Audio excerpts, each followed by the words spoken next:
वॾे वज़ीर सिहत मुराद अली शाह चयो आहे त सिंध में कोरोना केस घटि थिया आहिनि। शहरी कोरोना SOPs ते सख़्ती सां अमल सां गॾु वैक्सीन लॻाराइनि।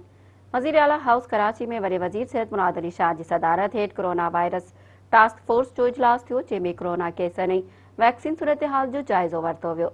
इजलास दौरान ब्रीफिंग ॾींदे ॿुधायो वियो त सिंध में कोरोना केस तेज़ी सां घटिजी रहिया आहिनि। काल्ह शाम ताईं 14,052 टेस्टूं कयूं वयूं, जंहिंमें 521 नवां केस साम्हूं आया आहिनि। सूबे अंदरि केसनि जी मजमूई शरह 3.7% आहे। इजलास में ॿुधायो वियो त कराची में कोरोना केसनि जी शरह 7.54% आहे, जेका 25 जून ते 10.47% हुई।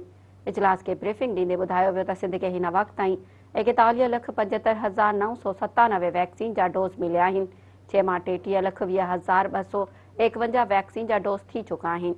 इजलास दौरान ॻाल्हाईंदे वॾे वज़ीर चयो त कोरोना केसनि में ज़रूर घटिताई थी आहे, पर मौत जी शरह अञा ताईं घटि नाहे थी। मुराद अली शाह चयो त दरगाहूं, स्विमिंग पूल ऐं जिम्स खोले छॾिया आहिनि।